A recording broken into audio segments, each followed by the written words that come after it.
Kallurkar, and I'm a second year research student in NIT Surat's GST department, and I'm working under Dr. B.R. Chandra professor. So, I'm presenting the paper titled Unconfirmed Transactions in Cryptocurrency, Recent Statistics and Mitigation.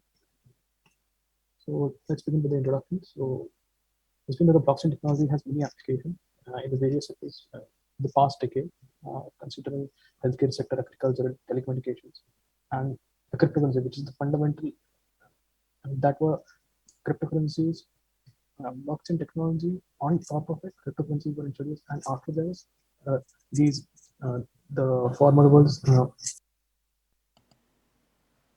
developed. So cryptocurrencies still remain among the most important and the popular applications of cryptocurrencies.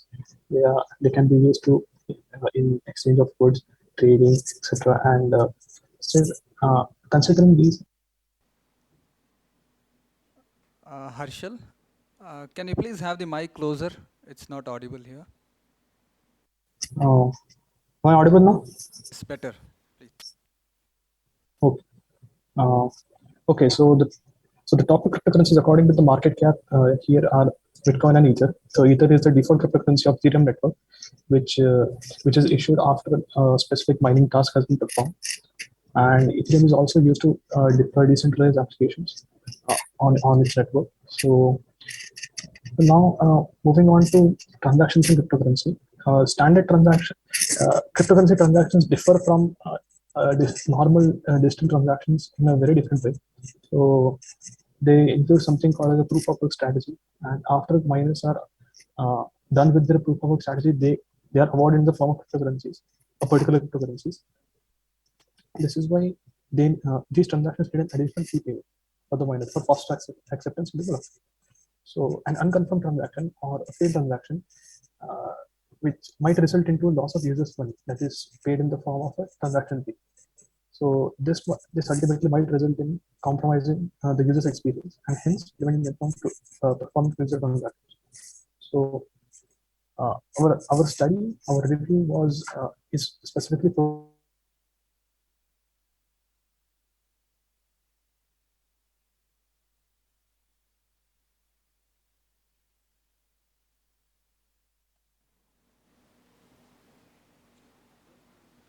different productive information about these reviews before performing the cryptocurrency transaction.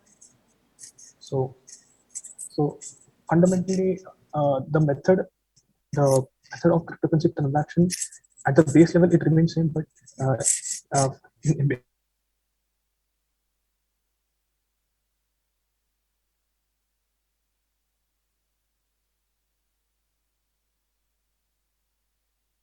in Bitcoin and Ether, the fundamental in that fork, a specific term, a specific fee amount was included, which is called a base fee, which is associated with every new block that is mined, and that base fee changes dynamically according to the condition that is present in the Ethereum network.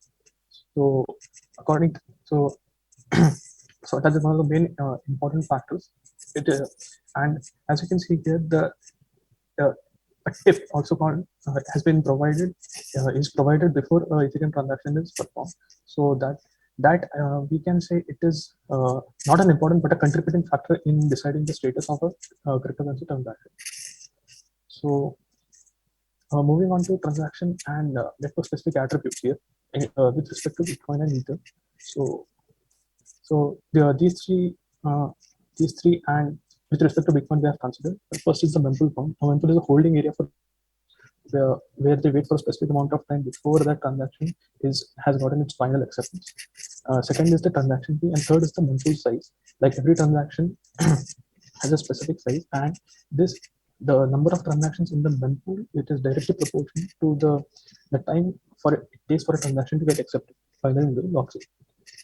With respect to Ether also, the average number of pending transactions per day, the average transaction fee, which is calculated in the manner in the diagram which we referred before.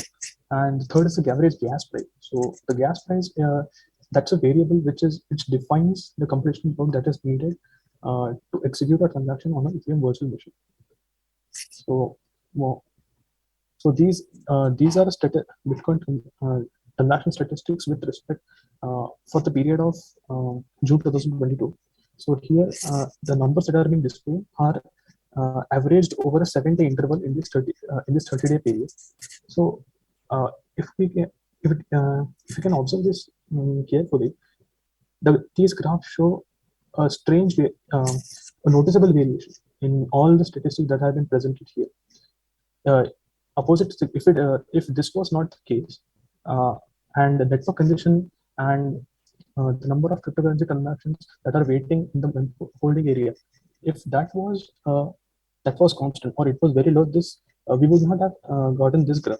So opposite to this case, because of these variations, uh, it, uh, it is not possible for every transaction to take a fixed amount of time to get accepted into the blocks. So similar to this, in Ethereum, from period since 2018, we can see the number of pending transactions that are uh, holding in, that are present in the memory. There is a holding area that can go as high as 200,000. So with respect to this figure also, so in Ethereum network, you can see uh, in the year 2022, the average transaction fee before initiating a transaction went as high as $200, which is which is very high. Consider if you can even consider sending a small amount of ether, transacting with a small amount of ether, uh, paying for this much amount of transaction fee is meaningless. So that is why the the primary focus here is getting confirmation, uh, faster confirmation for a transaction and uh, minimizing the transaction fee that has to be paid before initiating a transaction. So we'll now look into the 8 approaches which have extensively worked on this and how they have proposed their method, which can effectively reduce uh, the confirmation fee and the average transaction fee that has to be paid before initiating a transaction. So first approach here is uh, Sir.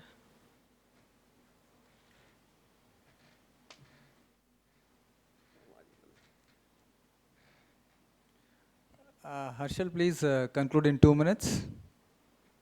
fine. So okay, so the fine. So okay, so these approaches ultimately, uh, like some of these approaches have used machine learning and deep learning methods to predict some important attributes of a transaction, which might lead to faster confirmation. And some of these use a stronger and rigorous mathematical analysis, like some use a model called as Kramer-Lundberg model, to and that time to ruin parameter of that model has accurately predicted the confirmation time that is required for a Bitcoin transaction to get accepted. So this was all about the paper that we saw. So uh, we now since this cryptographic transaction data can be thought of as a time series data because it changes at every instance of time, and previous work has also been done with respect to cryptocurrency transaction data, like predicting the average stock price and average um, Bitcoin's price in the past month using the past month or the past year's data. So variants of recurrent neural networks, which specifically use these gates called as forget input and output gates. So using these with respect to this cryptocurrency transaction data, we can think of implementing the existing works for a better performance because the cryptocurrency transaction data is a structured data and uh, it pays way more. It has paved the way for more research using these methods, like I said, using different neural networks. So yeah, Thank you, thank you. Harshal. So these are, yeah, thank you. Okay, Okay, we will take questions later on. Will send to you from the okay, audience sir. side. Okay, thank you. Okay, sir. Okay. Now, I call last presenter of this session, Mr. Souvik Dhiman and Rajat Monaji. Please come over.